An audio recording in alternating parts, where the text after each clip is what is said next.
Good evening, everybody. A very warm welcome to you all.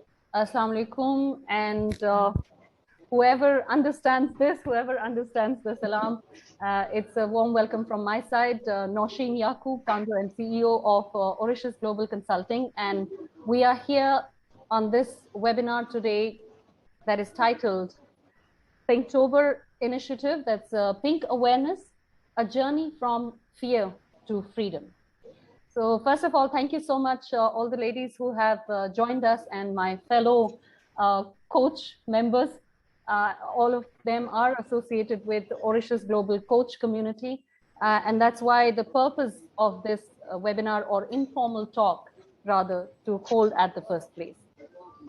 Now, when we talk about pink, or the term pink, or the term breast cancer, what are the emotions that run through anybody's mind, whether they are directly associated with the term or indirectly associated with the term?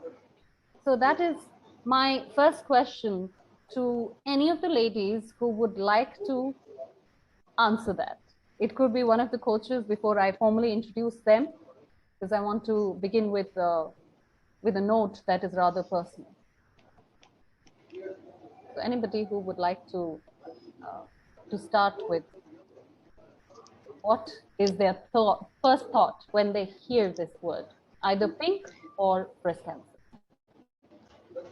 I think it would be fear, number one, and very strong emotion that the diagnosed person will it, and then when it's communicated to the family or to the relatives or to the friends, Right. that fear also gets to them. So I think number one would be fear. Number two could be uncertainty, because they don't know what's happening next. Some people would right away would think negative thoughts about it. Right. So yeah, I think these two would be my number one and two. Thank you very much, Nora. And I would say, Sure. very aptly put, that fear is the number one thought that comes into mind, and all other thoughts start from there after that. Right. Right. So I formally welcome all the guests and the panelists, or the coaches that we have. We have Sunanda Karthik. She is an advanced emotional freedom technique practitioner and a trauma healer with us.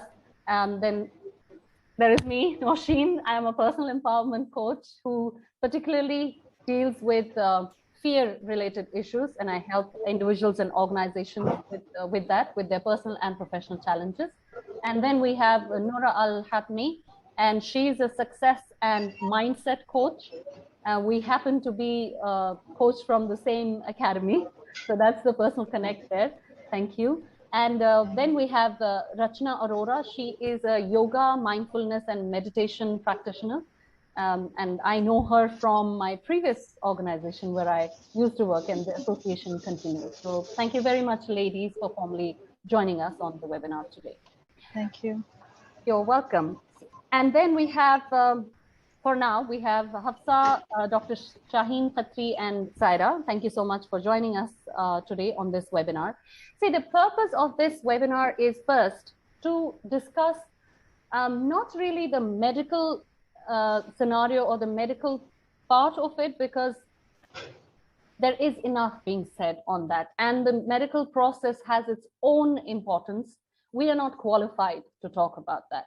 What we are qualified to talk about is the emotional side of it, the healing part of it, that is the alternative healing, the support system that a patient, a breast cancer patient, or even somebody who is just being told that it could be potentially, right? So we are here to talk about those sides of psychological, physical health, emotional health, mental health. And then in the end, so this is where the crux lies. In the end, I'm going to announce here that there will be 10 to 12 minutes kept separately for a very special mindfulness meditation, which our coach Sunanda Karthik is going to take us through. And this will be a giveaway from all of us to you. And later on, whoever sees the replay, they can enjoy this journey of balancing their chakras, removing the negative energy, negative emotions, if there are any, and also, yeah, and a lot of positivity and healing that they feel within the body. I will let Sunanda at that time talk about the meditation when it is time to talk about that. Now, the first question I would ask Sunanda, considering the emotional health of the patient and their families, right? And you must have worked with some of these ladies. What are the most common emotions or feelings you come across or observe, and how do you think we can help them cope with these feelings? So this is the emotional side of it. Yeah. So, you know, the word cancer itself can throw up so many emotions, right? And then to hear the word breast cancer in the context of self or a close family member can be extremely shocking, especially when the diagnosis is presented to the person. And this shock and horror itself can leave the person quite shaken. So that's where the thing starts, you know, when it's a possibility even that, you know, the possibility itself can put your fear quotient high. And while the diagnosis is then finally given, the shock and horror can be quite a bit. Now, when that is accepted as a reality, you know, when the diagnosis is confirmed, there can be such a wide variety of emotions that can come up. And some of the emotional themes can include overwhelm, at you know, choosing the right treatment path. Sometimes, you know, anger as to why me, why, what did I do? I've been living a healthy life. I've been following the healthy regimen that I think is the right thing. Fear about what's going to happen. Is this going to get controlled, or is it going to, you know, spread? What's going to be the outcome?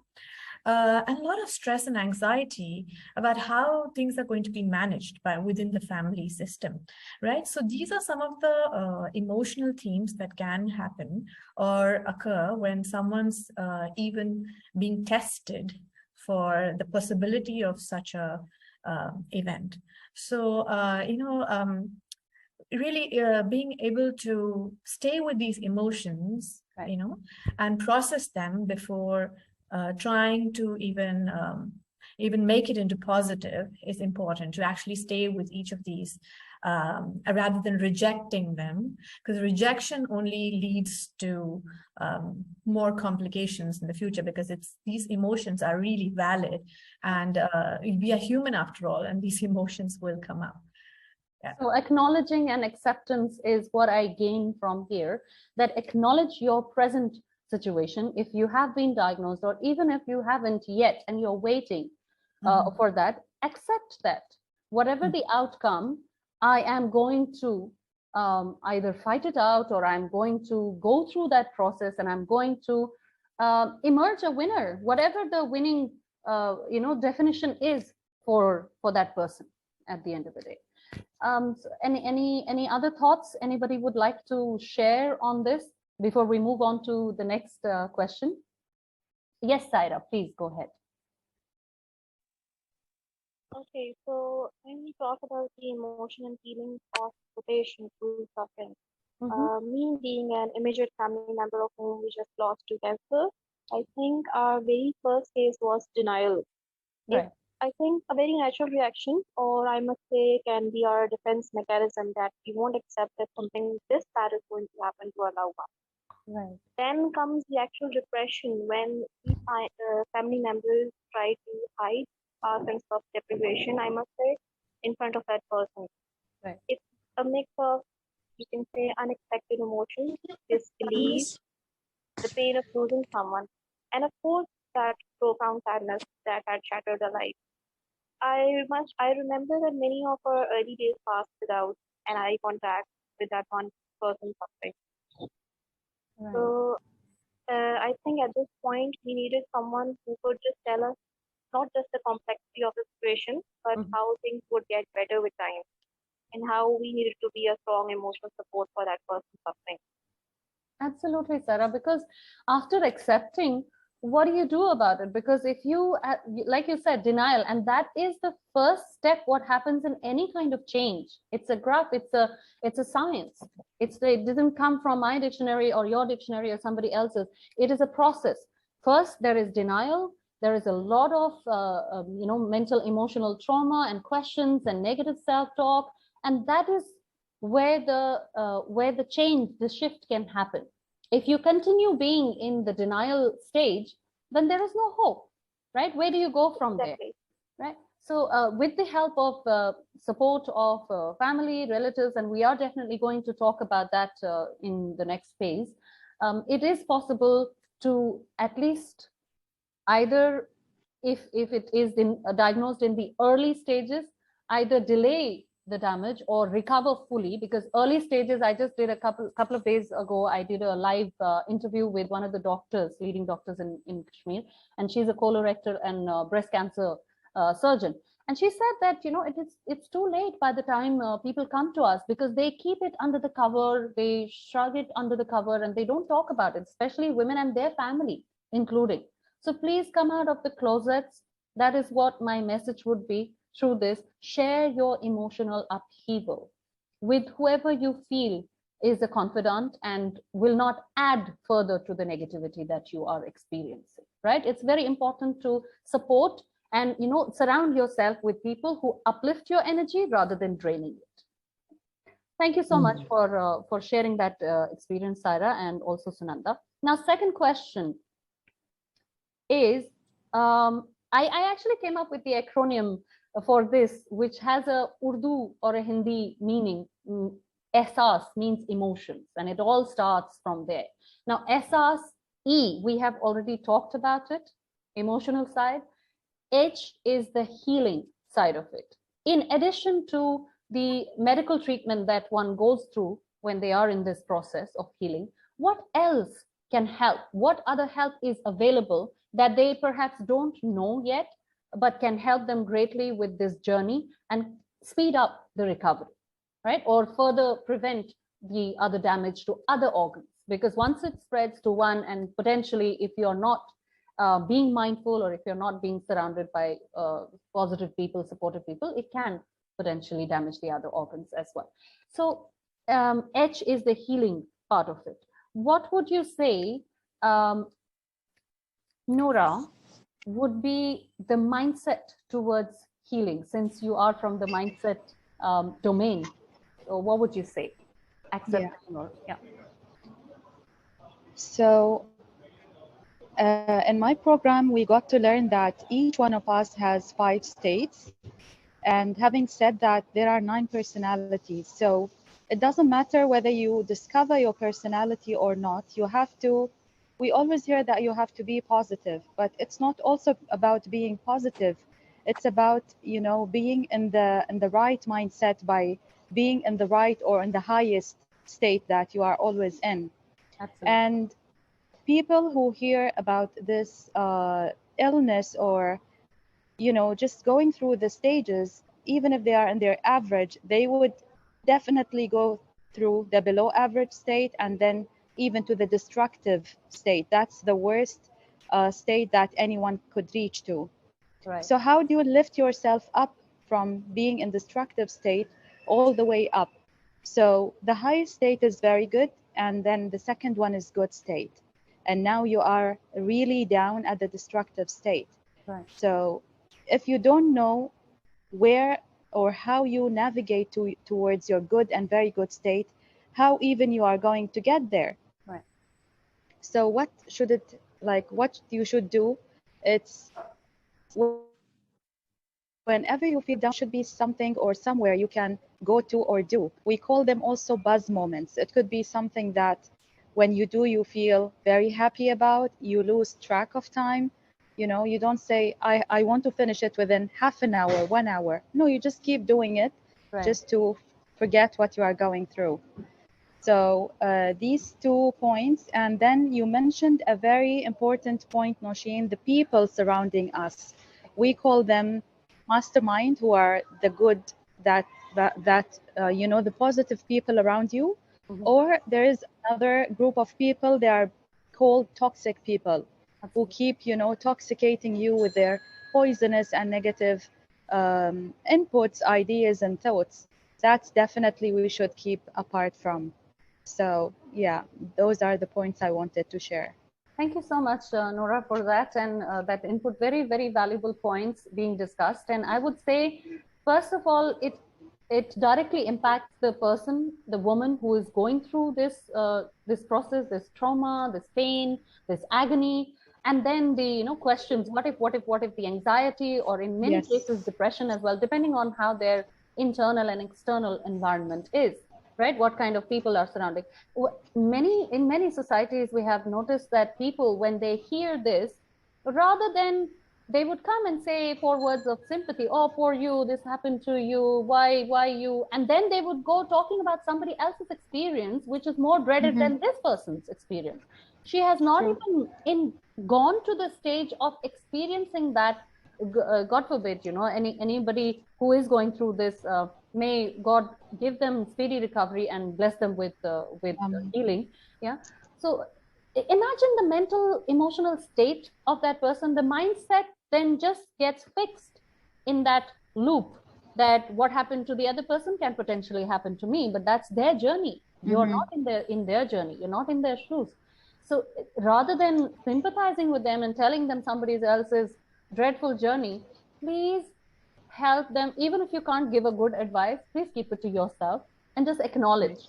Okay, and ask mindful questions. Be mindful of their state of mind and ask them, is there anything right now I can help you to relieve of your whether it is the mental pressure they are going through, anything that's in your capacity. And that is what a true friend does. That's what a good family member who cares. Not family members don't care, but then they are not aware. Sometimes they add up to the pressure, right? So thank you for that. Anybody else would like to share anything with regards to mindset, either their experience or somebody who they came across with this condition, with this situation? I will give you 1 to 2 minutes to describe that. If not, then I will move on. Yes. So yeah. So well, we all prize this positive mindset a lot. Right. It's important to know that even if it's like positive, it can just turn out like fake, Right. And when we have gratitude, it's not just about, oh, mine's better than theirs and therefore I should be having gratitude. So there are no shoulds about this. True. It's just a state where you need to be present with yourself and really feel what's coming up, because that could then drive you forward in the way that it is, and to be present to reality. However easy it is said, denial is, like Saira really shared, denial is our first state, like why and how is it true, can I get a different diagnosis, to be mindful of our states when we are in that process is really important. Thank you so much. Thanks for adding that point. And I would term it as toxic positivity. That's what it is called when we generally say that positive. Oh, why can't you think positive? Yeah, but I'm not in that state of mind to even think a good thing about myself. Help me. How do I? Give me examples. Give me activities that I can get engaged into so that my focus shifts onto healing rather than my focus being on the problem itself and how worse it can get, right? Yeah. Thank you very much. And then we move on to the next question. EHS, so social or societal stigma. It's a huge, huge, huge thing that I think most likely or most prominently South Asian ladies, they go through. I don't want to categorize it, but this is by far the data. And the scary data is 1 in every 28 women, she goes through this condition. She has breast cancer in the South Asian society. So I would bring in Rachna to talk about it. What kind of social or societal stigma do you think is associated with this term, breast cancer? I think, first of all, I would like to say that diagnosis of breast cancer is really very devastating. Firstly, one must know that it it is an issue with the body, and what generally is associated with is more of the mind and the body. Yeah. So because we link the disease straight away with death. That when it comes to the term cancer, the straight link is with death. For some reason, it is associated as something which is is a big thing. It is not something, not treated like, obviously, like a cold or cough. Right. However, if one brings mind into play, then of course it becomes quite a big thing.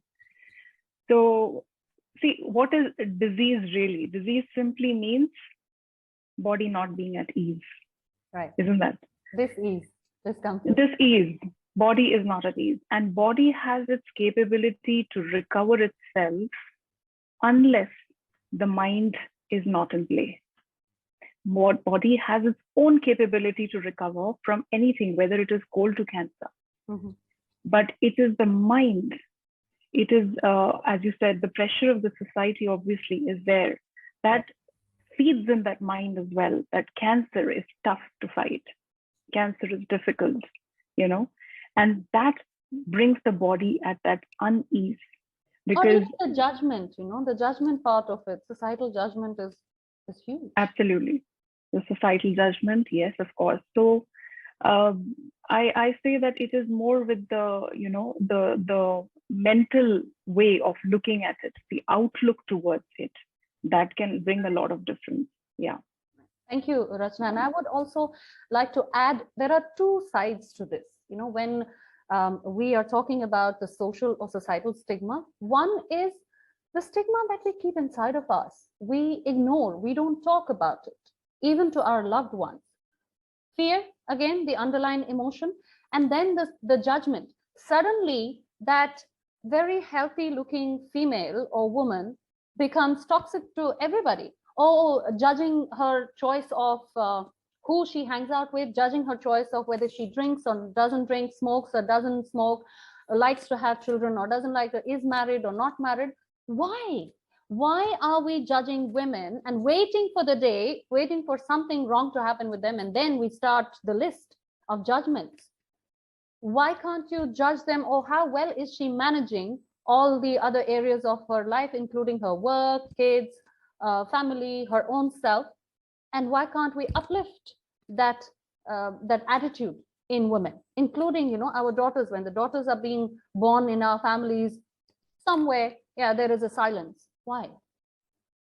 That is where it starts from. How the mother was treated, how the grandmother was treated, and that's passed on through generations. That's why we end up judging each other first, judging our own self, that maybe I must have done something wrong. What did I do? What they don't focus on it, and mental emotional thing comes here as well. They don't focus on how must it have happened, what, and since when am I experiencing this? They don't ask themselves these questions. I'm not saying all, please excuse me, my agenda is not here to offend anyone, but most likely this is what I have seen. I have also worked with a lot of patients who go through this fear, the journey of fear, denial, a lot of chaos in their mind, body, soul. And then when they begin the process of realizing that hope is available, it is possible, healing is, our own body is capable of healing itself, that is when they begin to see opportunities,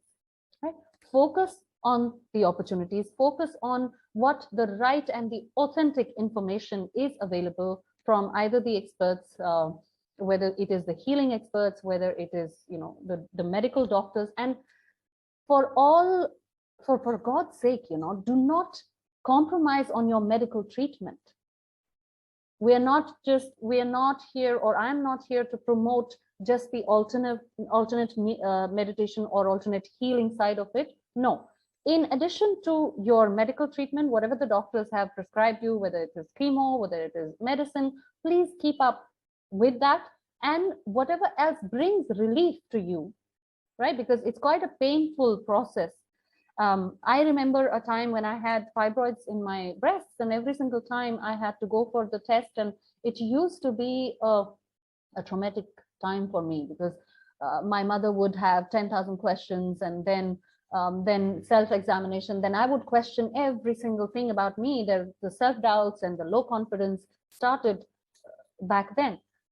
So there is hope. Definitely is. The healing hope is there as long as you focus on that, right? That brings me to the next element of this. We've talked about emotions, we've talked about healing modalities. We haven't talked about that in detail, but then yes, the mindset side of it, the yoga side of it, we are yet to talk about that. We will talk about that in a bit. And the emotional freedom technique or mindfulness meditation. That is the healing side of it. Societal stigma, social stigma, we talked about it. Anybody would like to share their experience, personal experience of societal stigma, if their family member or they themselves have gone through this? I was judged a lot. I can share that experience from my side. Anybody would like to say a word from their side? Hello. Yes, Hafsa, we can hear you. Okay. You know, I had two members of the family. They have gone through it, and both of them have passed away. So one was my uncle, and the other one was my aunt, my mom's sister. The thing is that that's not just a stigma. You know what happens in our society, as you said, Asian people. The ladies are more dependent on their husband financially. Absolutely. So the husband, what happens, if he finds out the wife is sick, so he's starting, like, I don't have so much of money to spend on you, and you have not been a good person. You have done something in your life that you're getting this, that stigma. So women, keep quiet about it. Don't say anything. True. Like my aunt had it, when she had it, she didn't tell anybody. For 4 years, we didn't find out. And she kept quiet. And she called my mother after 4 years. She's telling me, I'm having some problems and this and that. I told her, Auntie, please go and check up with the doctor, see what he says.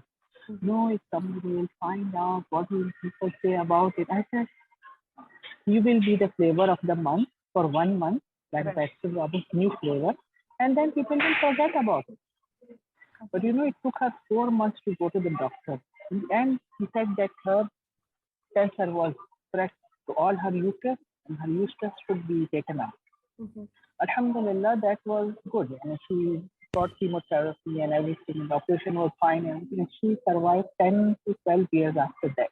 Wow. But after that, before she passed away, 2 years before, she had it spread to her breast. And that also she did not discuss it. For 2 years she was all quiet, and when she came the last time I saw her, she said that something, there is problem with me. I said, what is the problem? She said she has this lump in her breast. I said, did you check it? Did you go to the doctor? She said, no. Again, the stigma will happen. Everybody says, she's done something wrong in his life, this is her life, and this is happening to her. God is punishing her. I said, please forget what people are going to say. You just go to the doctor. But this time she was too late. Yeah, unfortunately. And until the end, she would not accept that. She had this thing that I've done something wrong in my life, so I'm becoming sick. I said, don't think like that. Right. No, God is punishing me. That kind of. She had that kind of mentality. Yeah, the common question. It's not just her. Many women think like that in the society. I told her, why will God punish you? He's so merciful. Why he should punish you? I don't understand. Exactly. So it is that the husbands and the wife in the family, they are also very bad at approaching this problem with ladies. If something wrong with men, they will go crazy. Right. But I think so. We have to come out of this thing that we are always concerned what people are going to think about us. Absolutely. And very importantly, I would say thank you so much for Hafsa for describing that experience and what are the stigmas associated and how we should approach these thoughts. You would realize that whether they say that it's in teenage, you need to get yourself screened or self-examination, whether in your 40s or whether in your 50s, people don't really care. have you noticed that many quotes have been there that, I spent my 20 years figuring out life and figuring out the kind of people I should hang out with. I wanted to grow. Then I grew and started thinking about what kind of car, what kind of house, what kind of money I need to have in my bank account. Then you spend that amount of time thinking about those things, thinking that what will people be saying, what kind of life am I living? Nobody really cares. They are all focused on their own life. Yes, the judgments are being passed, but they're not directly passed at you. They are passed through the conditioning they went through, the kind of life they lived. They are judging you from their lens. Please don't take it personally. That is what the message I would say to such women who are taking everything personally and being extremely critical of the choices they made in their life. Those were your choices. Own them. Make a choice today, from this moment, to get better, to get help, to feel better, to heal yourself. You have in it, you have this in you, and you have the capability of, right? Harif, thank you so much for joining us. And this is one of my very dear friends, and it was at his workplace today. They celebrated the Pink Awareness Day. And that's I appreciate him joining, because we are going to talk about the workplace and how the support system is required for not just women, but men who have such patients in their families, right? And that can only happen once you understand what is going on in the other person's life and be empathetic towards that rather than just showing sympathy, okay? Now, the other part is we went through E, H, S, societal stigma, A, awareness. What kind of awareness is required in detecting the early symptoms? How can we support raising that awareness like we are doing today, like many other initiatives have been taken in this month? But should it be limited just to this month? What would you say? I leave the question open to the audience, including our coaches. Who would like to talk about that? The awareness surrounded with this condition. I think I would agree with you, Nosheen, that it should not only be 1 month, which is October. It should be all year long, as a reminder, or whenever there is, like, sometimes some clinics promote, come and do discounted offers or whatsoever, even though people are not taking advantage of that. Right. So there should be something done towards that.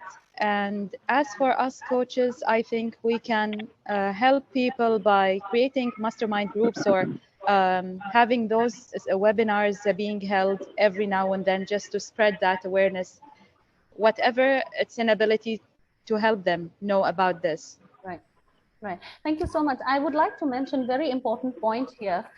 If you do not consider the medical science and go beyond, what's going on inside your body. We talked about emotional health. We talked about mental health. Have we talked about conflicts? Because they are the #1 reason for any kind of cancers.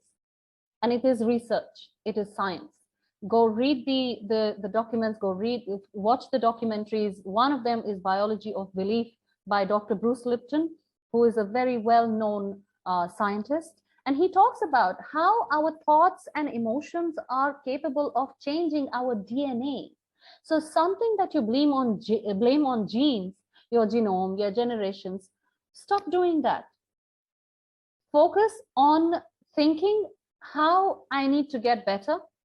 And that is how the chemical composition of your body, your nervous system will start responding to that command. It's a genie. It says, your wish is my command. Whatever command we give to our nervous system, it abides by.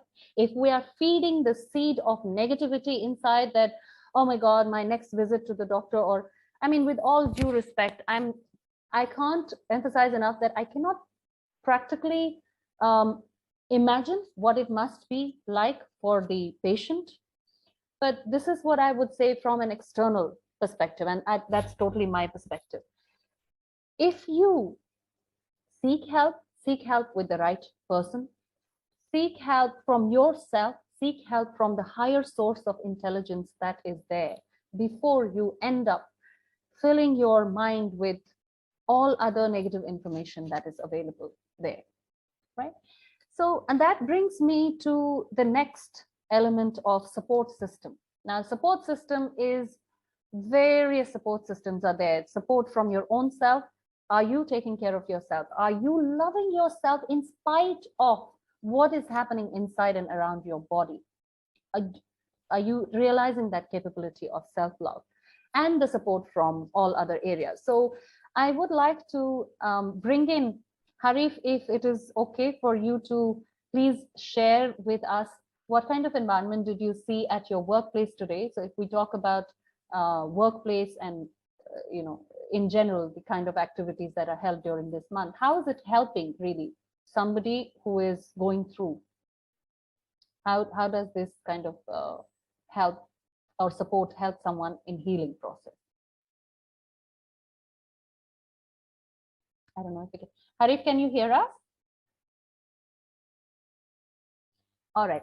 So I think I would leave the question to one of the coaches, whoever would like to go with it, or even Dr. Shaheen, if you would like to talk about that. Someone who hasn't really participated yet, I would like to give a chance to everybody to share their views. Okay. Yes, Nosheen. Yes, Dr. Shaheen. See, the very first thing, as said, fear, which comes first. Okay.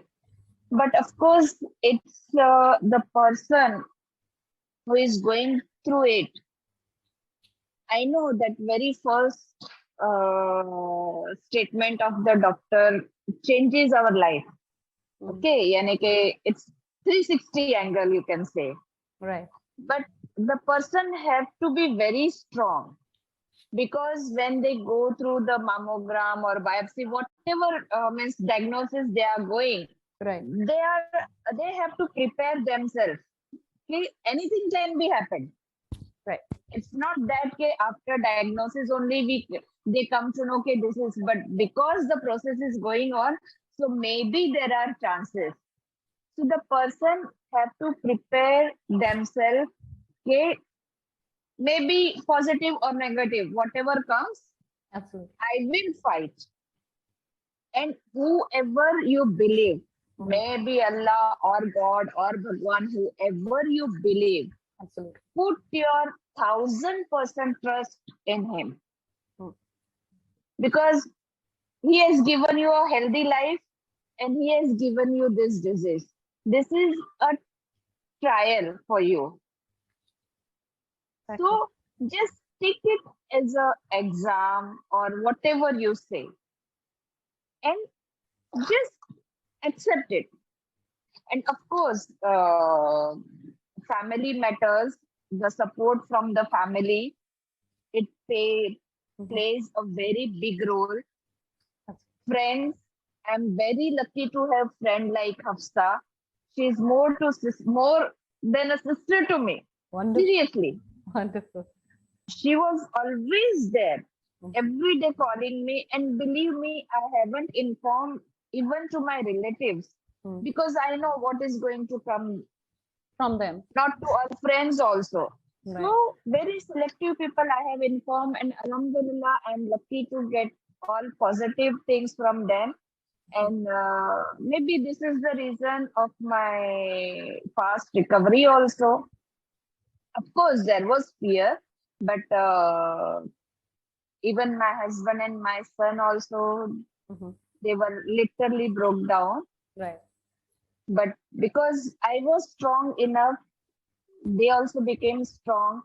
And this awareness should be there 365 days. Absolutely. Couldn't agree. And ladies, being a woman, what we do, we keep ourselves at the backstage. Okay, let us finish this, let us do this, let us do this. Then we will go for our checkup and all this. But that is not a good thing to do. Absolutely, absolutely. Because unless and until a housewife or a female or a woman is healthy, right, the family suffers more than the patient. Absolutely. Absolutely. Because the control or the organization, or let's say, you know, emotionally keeping the family together is by and Yes. large, to a very large extent, a woman's forte. Call it responsibility, call it she's born with those skills, call it she is passed on those responsibilities. We are naturally built that way, that we can take a lot of stress on us, we can do a lot of multitasking, but at the end of the day, we are caregivers as well, we are nurturers as well for the family. But who cares about us? Who cares about our feelings? Who cares about, even in a day, do the kids come and ask, Mom, how are you feeling? How was your day? Or are they too busy in their lives and with their phones and with their social media to connect with you only through social media? Mom, you didn't like my post, or you didn't like my picture. How many likes? So that is how the world is right now. We are forgetting those root values. Because they think we are superwomen. Nausheen, I would like to put a point in here, like how we in airline, normally say that put on your oxygen mask first before you put it on your kids. Absolutely. So it is so important that we take care of our own self and we love ourselves. Because if we are not there, as rightly said, caregivers, we are the caregivers. So if we're not taking care of ourselves, then of course the entire family is going to suffer as well at the same time. And I mean, I would like to say that we're not born to suffer. We're born to enjoy life. Life has been given to us as a gift. And, every moment should be lived to its fullest. Absolutely. And, I couldn't agree. Yeah, the moment we bring in that fear, the fear factor is what brings in the stress, the anxiety, and that's when we start to feel that we are suffering, and it is that, like how I said, the mental stigma towards it, which carries us to, to the body itself.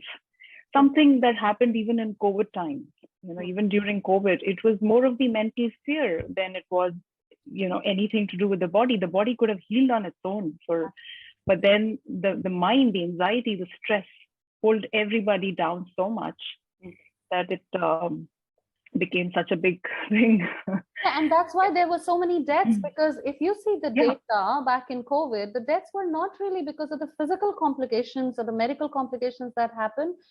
It was more because if these kind of patients were in an isolated facility, they died because of loneliness.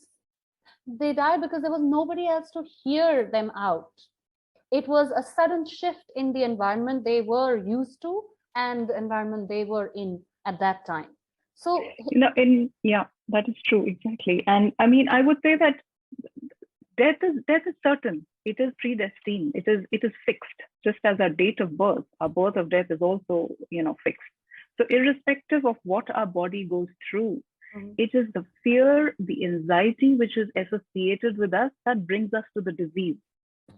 Absolutely. Being born, we are born with three things that comes with our personality. It's our personality, it is our time of death, and what we are going to go through in life. In Hindi, we say bhog, what we're going to suffer.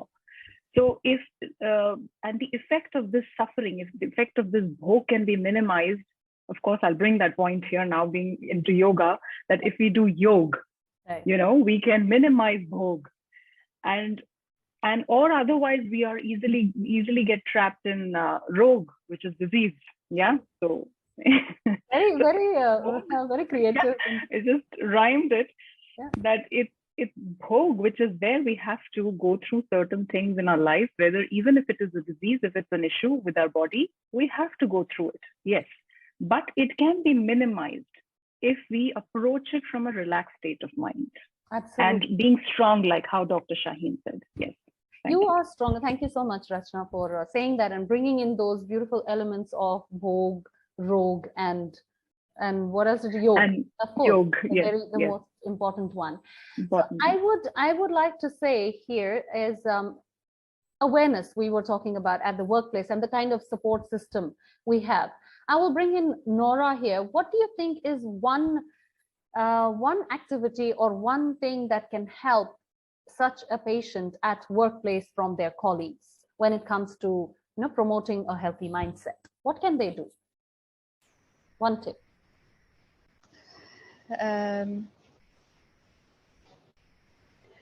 be with them as much as they can, with the patient or the one diagnosed. Encourage them to be themselves rather than, you know, body shaming or telling them negative things. That's what I could think about. Thank you so much for sharing that.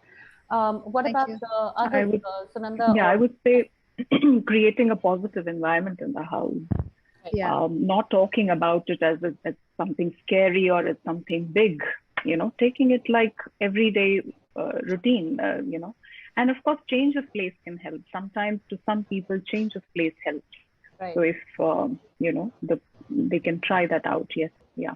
The change of environment. Thank you. Yeah. Particularly at workplace, when we are talking about the support from colleagues or managers or the organization itself, whether it is the financial support, whether it's the mental, emotional support, whether it is the physical support, you know, what kind of things can we do, Sunanda? Because you have a very strong corporate background as well. And so, so in terms of managers to, you know, really pause and then just be there, like, you know, just ask them how they're doing and just pause. And then when they try to avoid it, you know, ask them again, how are you really doing? Right. That could really, you know, deepen their experience, and they can share a little bit on the emotional piece that they are feeling then. Sure. And also to give them reassurance that, you know, the company or the organization is not very short-sighted and that they are going to be there as a support system, and to help them understand what are their options in terms of, you know, either in terms of treatment or, you know, getting support in terms of the financial aid that maybe the organization can extend, or maybe what is the insurance that they have that they can tap into. You know, these are the things that, you know, they may miss or may be scared to even approach, considering that, you know, what will the organization do? Will I immediately be fired? Or any of these concerns. When the reassurance is there from the management, it can really put their mind at ease, so they know that they're always supported.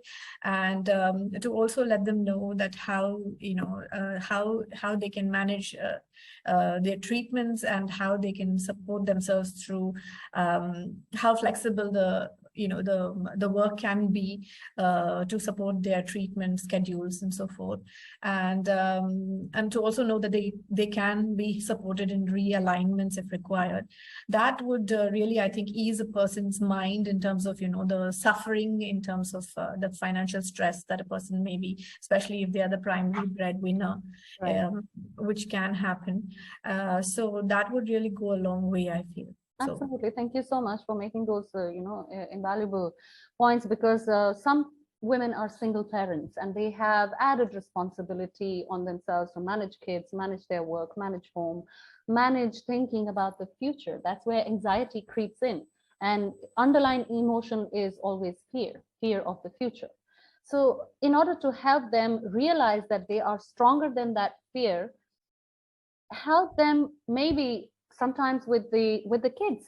Shall I pick up your kids because you have a doctor's appointment? Shall I pick up your kids from the school? All you have to do is, you know, get the authorization and it is sorted. Then another part is, I would like to add here, if you know such a colleague and who is going through this process, or even if they are not, they are women in your company, in your organization, help them to set reminders. Go 1 mile ahead and set a reminder. Did you do your self-check, your breast exam? It's not, yes, as a male colleague, it might sound a little, you know, too intimate at that time, but then you can be discreet. You can pass on that message, write a little post-it note there. Have you checked yourself today? Or, you know, at the time of the month where it is the period time for women, they experience more pain in their breasts during that time, and that is an excellent time for them to self-examine. Right? It only takes about less than 5 minutes to examine yourself. So self-examination is extremely crucially important to detect this early stages of whether it's a lump, whether it is some fibroids, because we don't know what it is unless and until we have that kind of awareness that something is not normal, something is not usual. Either the behavioral changes or the physical changes or mental emotional changes. All of these aspects should be kept in mind. right? And support, whatever support anybody, if it's a new mother, for example, and she's breastfeeding and she gets to know this is the condition she's going through. Imagine the kind of fear there associated with what's going to happen to my child. Am I going to pass on this to my child? Give some extra support to them. Look for ways to seek help on their behalf, and then suggest them that there is help available. There is a lot of things we can do rather than just celebrating this month in the offices and having whether the bouquets or the dress code or the theme of the month. Those are all, yes, the elements of recognizing this month, but doing and being the change first, and then obviously executing the change is what is required within ourselves, in the society, and in the world at large, right? So that brings me to another very, very important aspect of this breast cancer scare.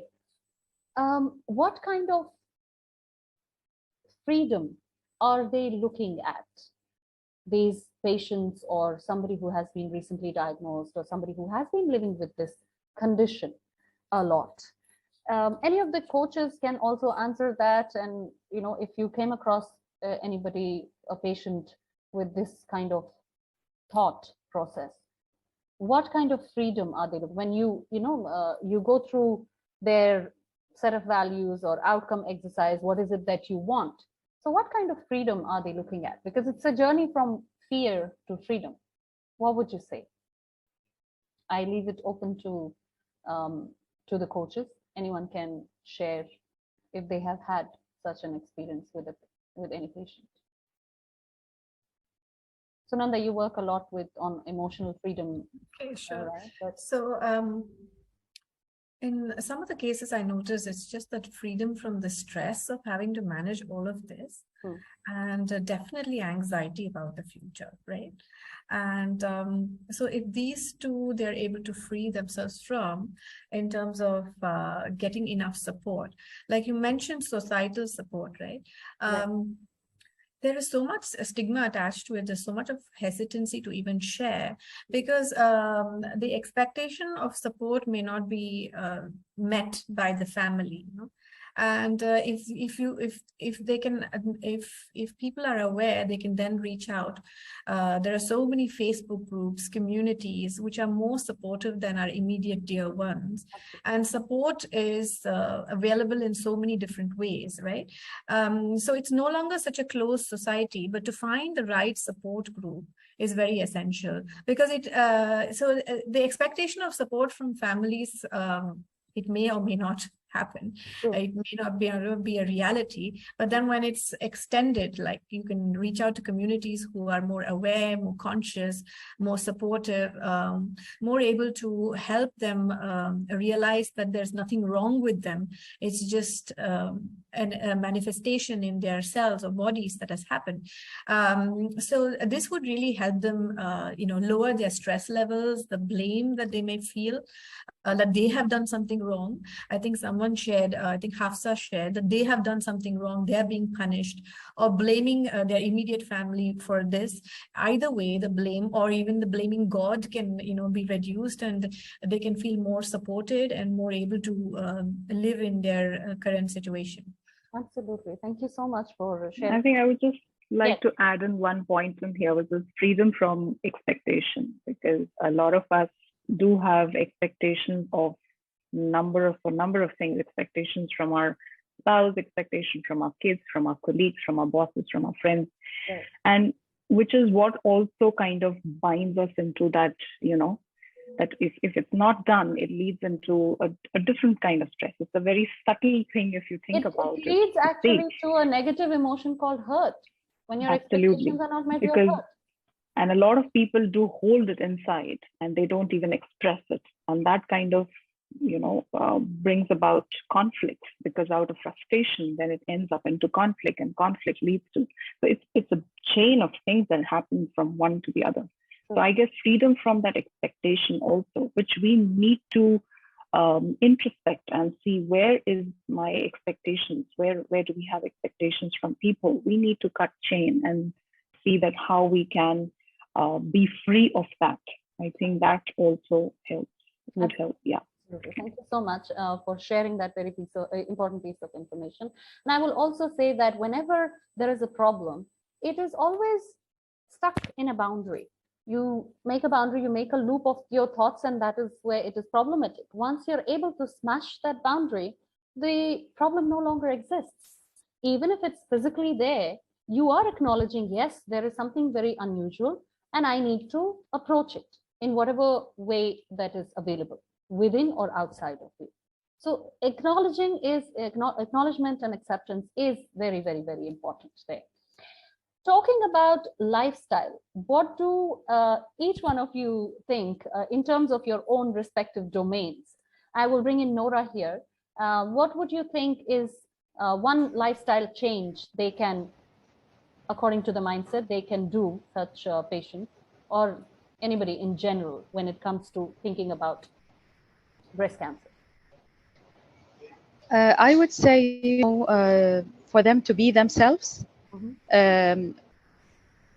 regardless the judgments, regardless anything they are going through. I know there's lots of pressure from family, from society, other restrictions as well, but as much as they can be like becoming themselves or being themselves, that would be number one. And then to get over all the limiting beliefs, because we are our own enemies. True. They are, they feel like prisoners, but no one has stopped them from doing anything. It's their own judgment about their own selves. So they have to overcome those limiting beliefs. And in my program, we call it, convert the N codes, which is the limiting beliefs, to E codes, which is empowering codes. When I tell myself I can't do it, or I'm ugly, or I'm not able to do it, I right away can convert it to something empowering, keep me going. True. Thank you so much. That was really, really inspiring, and something, a new information that I learned as well, according to the modality. Thanks, Nora. Sunanda, what would you say? One lifestyle change, from your domain. Okay, so I would definitely look at cancer as a wake-up call. There is a very, very difference, like before and after. It's like a huge wake-up call, and to really monitor how we are treating our bodies, our minds, and especially with the thoughts that we have, and realizing the impact of stored emotions as well, and how this can ultimately play a role in impacting our cells, because our cells are as healthy as what we feed them, both nutritionally and mentally and emotionally, and to realize the connection between these three, and also to make nutritional changes which are evidence-based, that there are so many different things that are coming up, increasing antioxidants, increasing the oxygen to the cells. So there are so many different ways in which things can be supported at the nutritional level, and to really reach out and find that right nutritional guidance to help the body be able to to heal. And it can be even just managing symptoms. It need not necessarily be just a complete cure from cancer. That's not what we're talking about, but to open to possibilities of finding the support that can then unlock the journey of healing or feeling better from these. Absolutely. These are like the boosters, the vitamins that you, for example, you should not be shunning away fresh food just to pop pills, the vitamin pills, and you think that you're giving all the kind of nutrition to your body. No, it has to go hand in hand. Your medical treatment, your emotional, mental, all of that support, and the nutrition, and of course the exercise part of it, which we are going to come to Rachna to ask. Thank you, Sunanda, for sharing that from your side. Rachna, what would you say? One lifestyle change when it comes to taking care of their physical body, including their breath. Well, I would say that, it is nowadays the lifestyle has become such that people put their body to rest and mind is active. It should be the other way. Right. Our mind should be restful and our body should be active, right, which is where yoga comes in play. I mean, research has shown that ladies with breast cancer who do yoga They feel less stress, they enjoy better quality of life, and they experience less fatigue even. Any low intensity form of yogasana, such as gentle hatha yoga, or restorative yoga, or simple even chair yoga, if nothing else, is also a safe and very effective in treating all the symptoms that cancer brings along. And practicing yoga especially works on the lymphatic system, which is a network of tissues and organs that help us get rid of toxins from our body, the waste material from our body. And the primary function of lymphatic system, as we all know, is to transport the lymph, which is like infection fighting white blood cells throughout the body. So it is one thing that I would recommend, highly recommend yoga.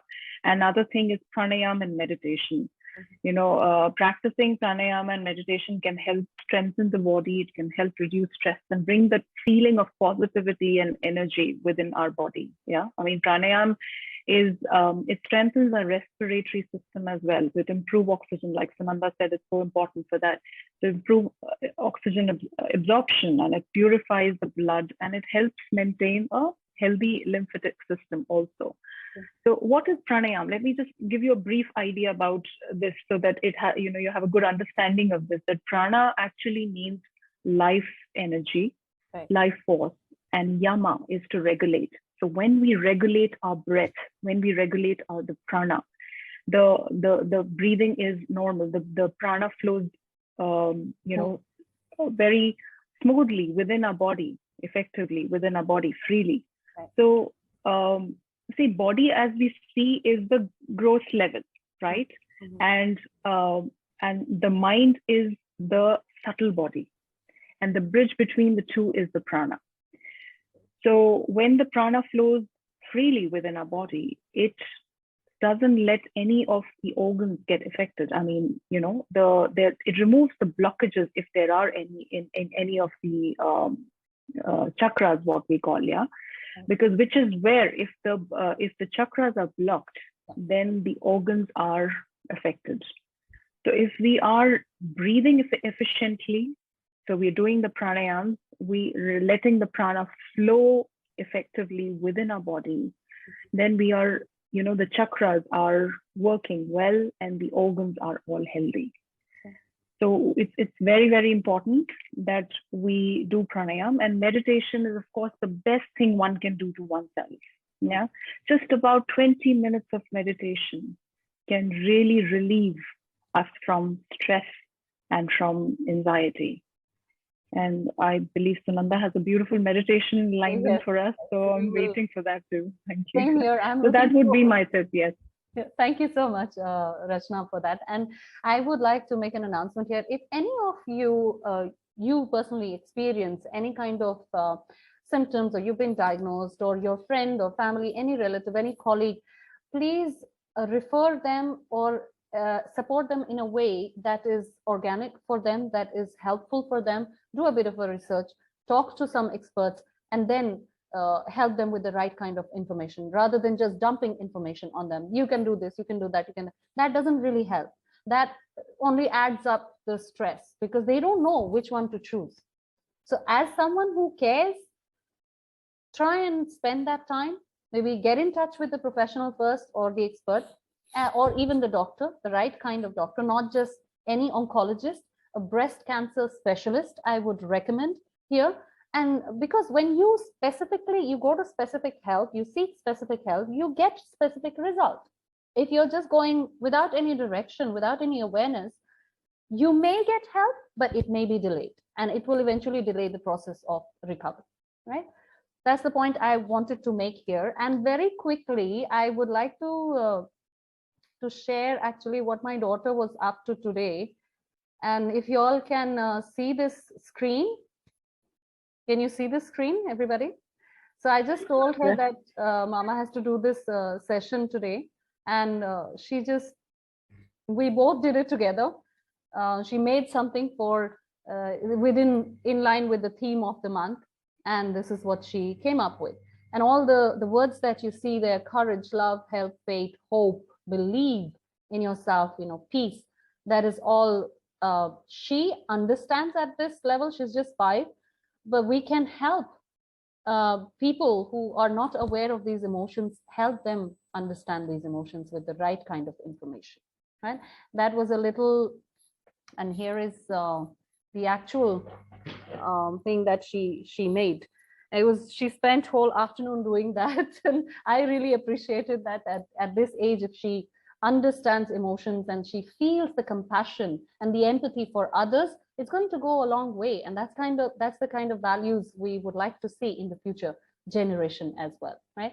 Thank you so much, everybody. And now I will, before we actually begin the meditation, would anybody like to have a question? Do you have any question or any specific thing to mention, that one thing that has perhaps helped you in your journey or in your relatives' journey, would like to share with us?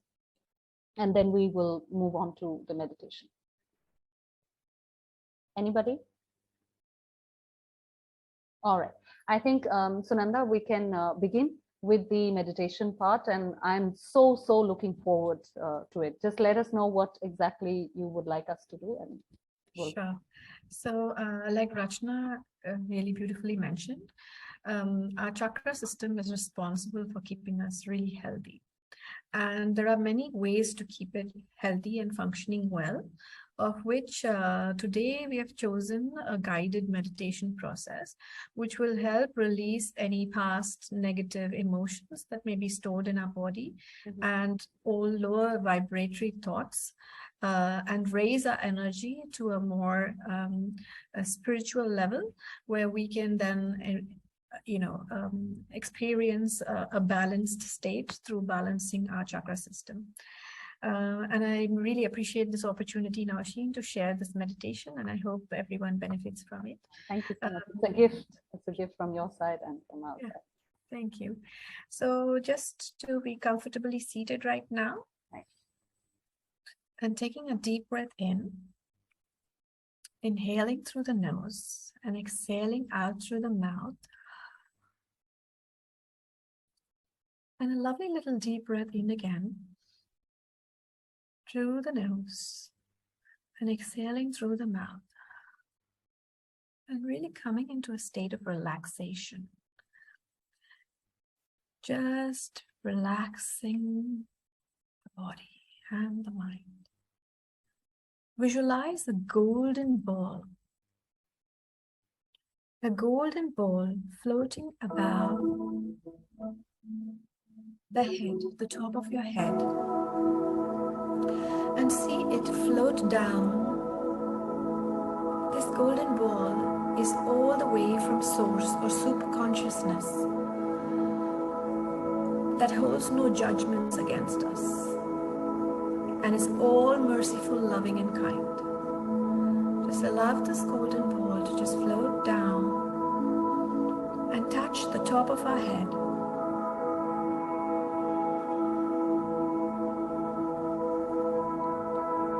Gently allow any negativity, any close-mindedness,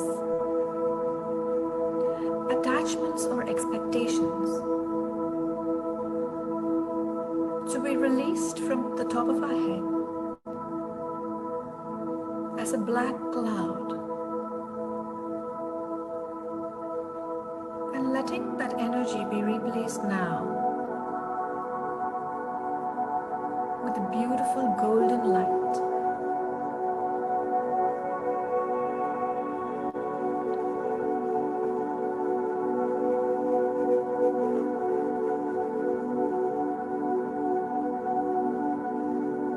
Taking a deep breath in, inhaling through the nose and exhaling through the mouth.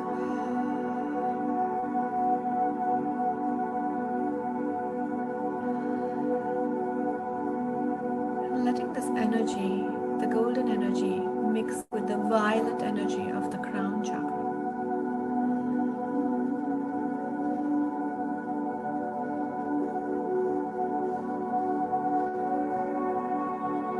Letting all the organs of the crown chakra, the nervous system, the eyes, to simply relax.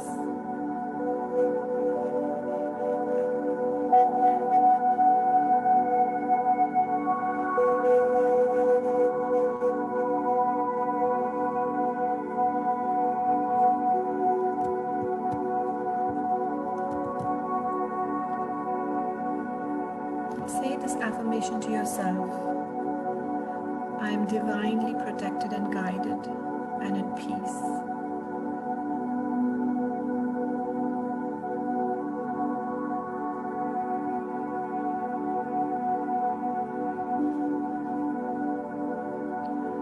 Now visualize this golden ball just gently dropping down into the third eye center, the center between the eyebrows.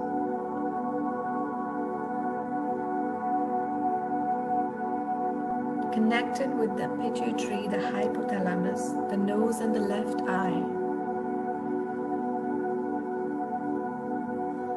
And just allow the golden ball to permeate into the third eye center.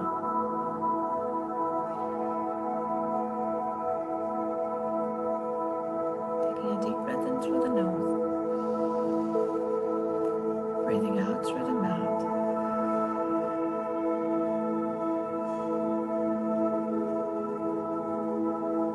Visualize any impatience, burdens of the past, any lack of purpose or depression, just gently lifting away as a black cloud and being replaced by the golden energy.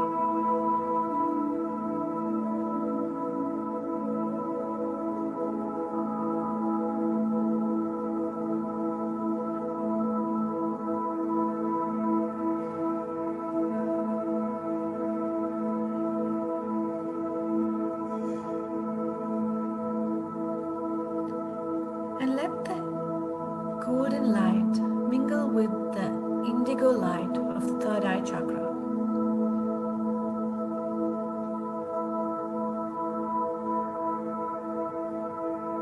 Really cleanse it and balance it.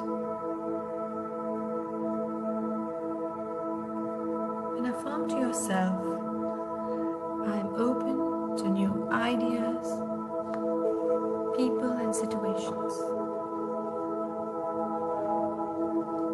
I'm open to possibilities.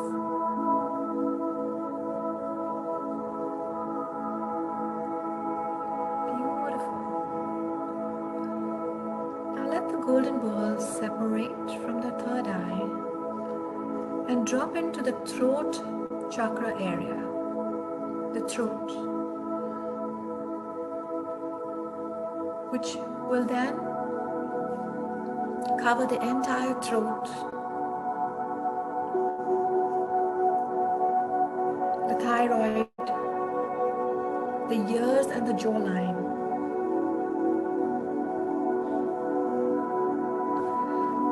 And allow any blockages that may be there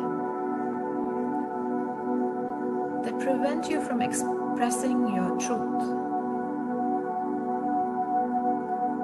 and your feelings.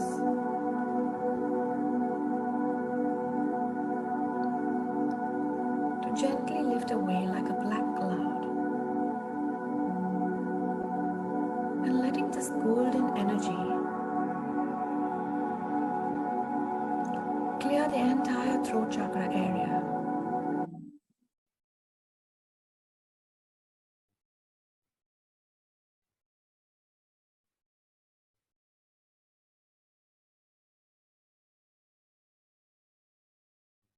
Let the golden light mingle with the blue light of the throat chakra. And affirm to yourself, I feel safe to express my feelings.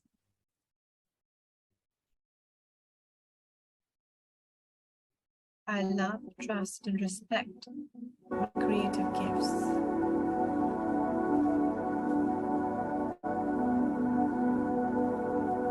Taking a deep breath in through the nose, breathing out through the mouth. Beautiful. Now imagine the golden ball separate and descend into the heart chakra area.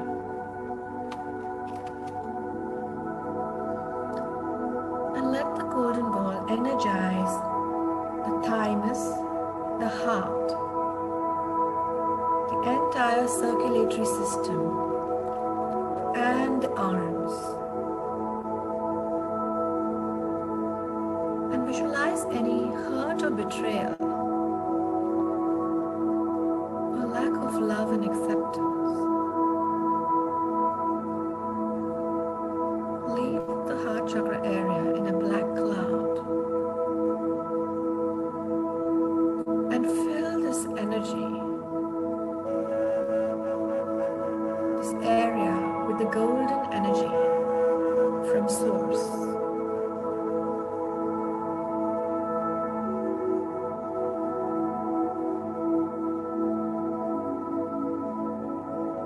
And let it just mingle with the green energy of the heart chakra.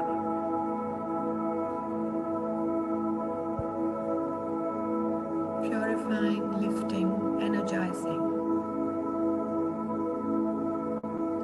Knowing that you're a child of God.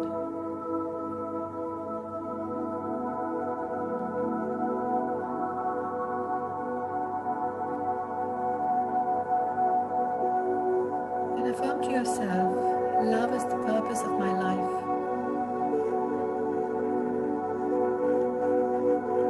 It is in me,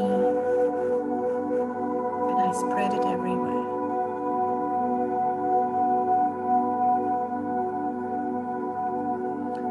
Now see the golden balls separate. Take a deep breath in through the nose and out through the mouth. And enter the solar plexus chakra. And really blend in there.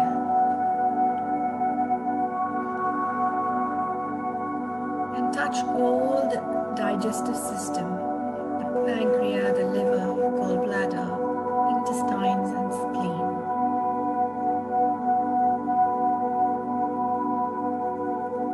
And visualize any anger,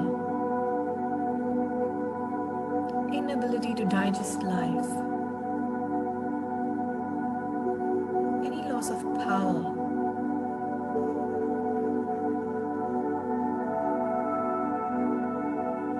to be just lifted away in a black cloud.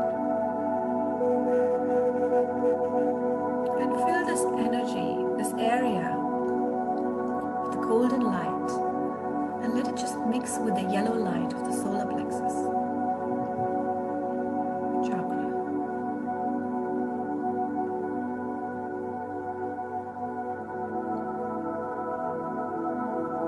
And affirm to yourself, I am worthy.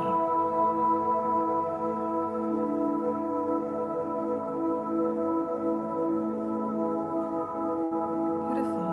Take a deep breath in through the nose. A lovely breath in and breathe out through the mouth, relaxing the body. Now imagine the golden balls separate from the solar plexus area and just drop down to under the navel. It's the sacral chakra. And let this golden ball really energize the excretory system, the kidneys, the bladder, the spine, and the lower limbs.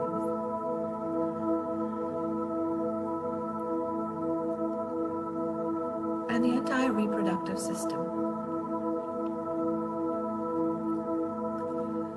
And let any negative energy, all suppressed emotion and coding from the sacral area to release in a black cloud and replace it with the golden healing light from source.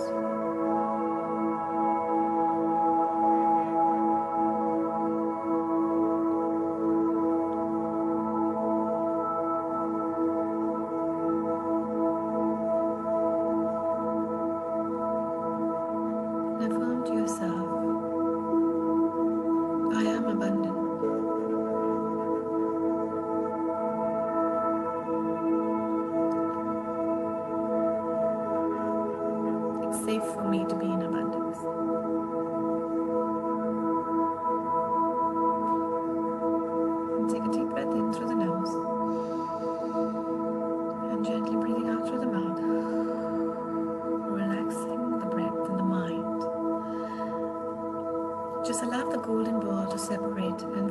into the root area. Simply energizing the thighs, the knees, the calves, the feet, the lower spine and the hips. And just feel the warmth of the golden light.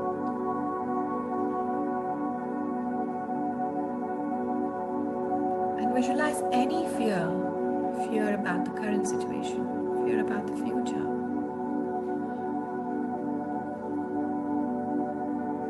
Just leaving the body in a black cloud. And letting this golden energy now blend in with the red color of the root chakra area, feeling balanced and empowered and safe.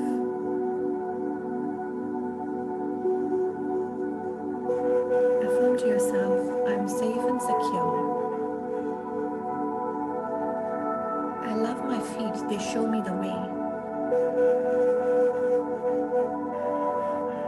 I love my legs, they support me. And just breathe in through the nose and breathe out through the mouth. And feel totally at peace. All the centers are flowing with the abundance of love. All disruptive emotions have flown away. You are totally calm, relaxed, and fully grounded. Imagine two big magnets under your feet, just grounding you into earth.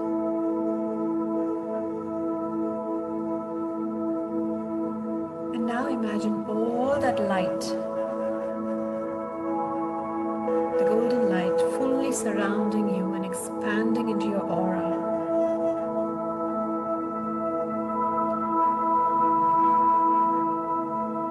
Knowing that you're fully protected.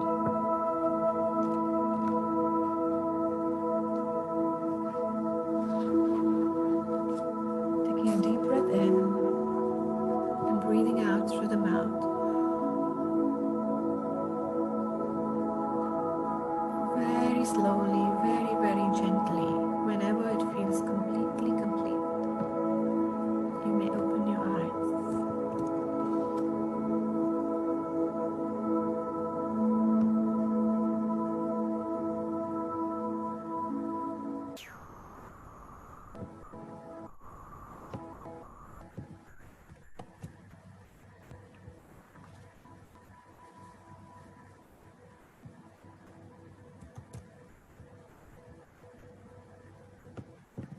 Whew.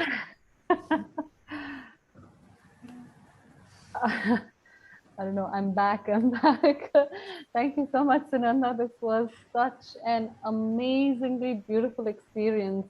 I must have experienced pretty much all the emotions that I know of and I can think of, right from the negative ones to the healing ones, the positive ones. And it was, I am teary-eyed, and it's just that relief, that sense of relief that I'm feeling, and I feel a shift in my energy right now.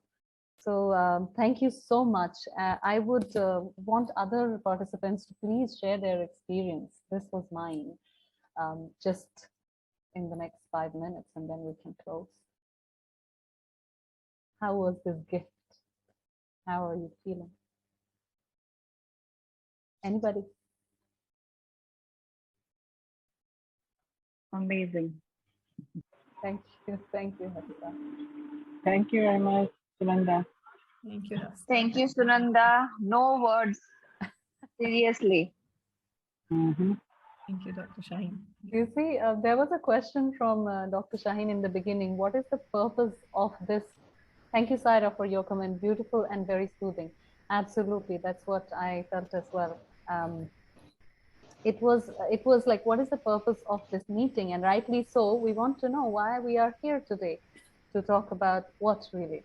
So I think, Dr. Shaheen, you must have gotten your answer to a very large extent, the purpose and the real value that this talk or the session held. Yes, dear. Thank you very much. You're most welcome. Thanks a lot. And Nora, anything you want to say about the experience? Just feeling Thank you so much, Sunanda. It was great. I'm feeling lighter and was feeling everything she was saying, you know, feel the fear or the emotions, release anything. So it was really literally, I felt the light coming inside and felt really grounded towards the end. Thank you very much, Sunanda. Thanks. Thank you, ladies. Thank you, Nora. And Rachna, you're used to meditations, but then maybe every experience is Yes. an experience. No, it was beautiful. I actually could feel that, you know, the way you took it from one chakra to the other and how the emotions were released. It was really beautiful. Thank you, Sunanda. Thank you so much. Thank you. Thank you very much, Sunanda. You guided us beautifully from this journey to another journey, and every bit of it was, I would say, in my body, mind, soul, was real, and I felt it and I experienced it. So thank you very much. Those of you, I'm just taking this opportunity to announce, those of you who would like to experience specifically this kind of, you know, relief from your negative energy, emotions, please get in touch with either me on Auracious website or Sunanda on her Auracious, on her social media handles.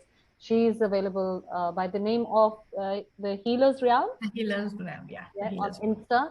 And Nora, how can we connect with you on Insta or anywhere you are available? Through my social media, or if you want, I can leave my number in the chat box. Right. Okay. Thank you. So you could do that.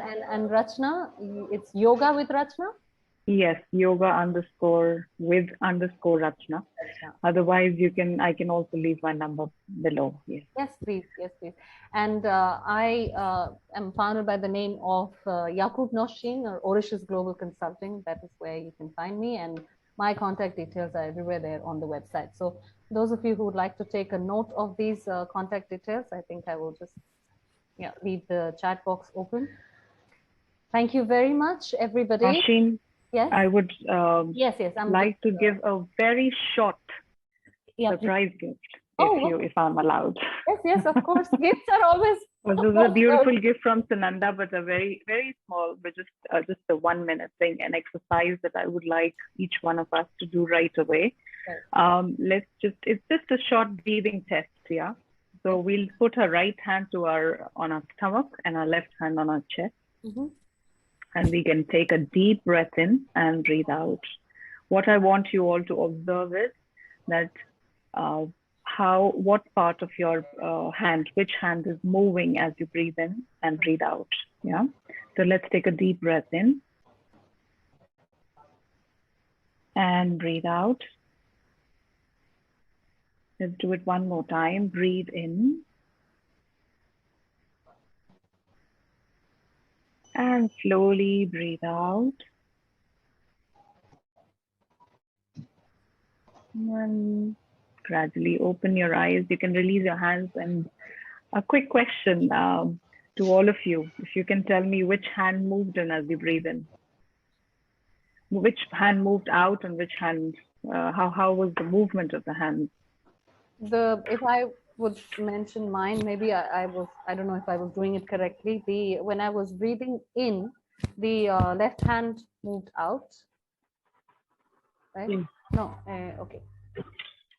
Yeah, and the right hand moved in, but the tummy was pushing out. I don't know if I'm able to describe this. Yeah. Any other than this?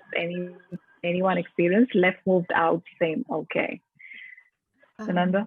Left moved out in the beginning, but the third breath, my right was moving out. For the okay. Yeah. All right. Have you all seen a baby breathe? When a baby breathes, the whole stomach, the whole abdomen expands and the chest expands. Yeah. So that is actually the correct way of breathing. We have forgotten how to breathe effectively. Right. So if we not, and if this is one very simple exercise of breathing that you can actually do every day. Even if you're stuck in a traffic light, just sit and observe. It is the stomach that should expand as you breathe in, and then comes the chest out. And then as you breathe out, the chest relax, your cavity bones relax, and your stomach goes in. Breathe in, stomach comes out. So if you do this deep, this is called full yogic breath. So if you do this every day, at least for 5 minutes, whether you're sitting watching TV or any time of the day, you can do it. Or even when you're lying down in your bed in the night and you do it, I can guarantee you'll get very good sleep. So do this every day, and it is really very effective.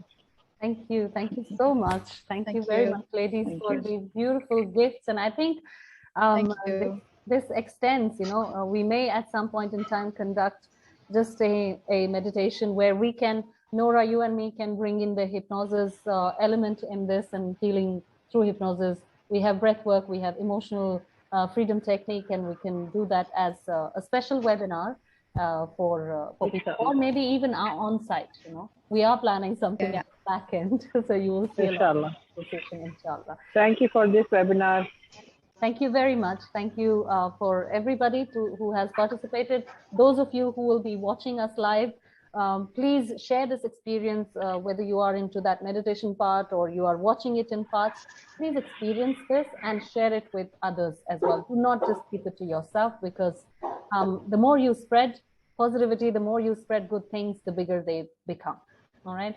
And I would like to close with a very small quote that I came across today. One of the ladies in another group shared it. And this is specifically regarding the breast cancer. I think I lost it somewhere. Anyway, I think I will share that it's about a decision. So I want to talk about the decisions that you make in life, whether it is to keep the decision to keep that that negativity or that healing within you. It's your choice. It's your decision. I would like to say, decide to stay happy and be happy no matter what. This is the pledge I made to myself when I was going through my transformational journey, and I hold on to this thought and practice very, very close to my heart. Thank you very much, everybody. Have a lovely evening and a good night. Allah Hafiz. Thank you. Thank you very much. Bye.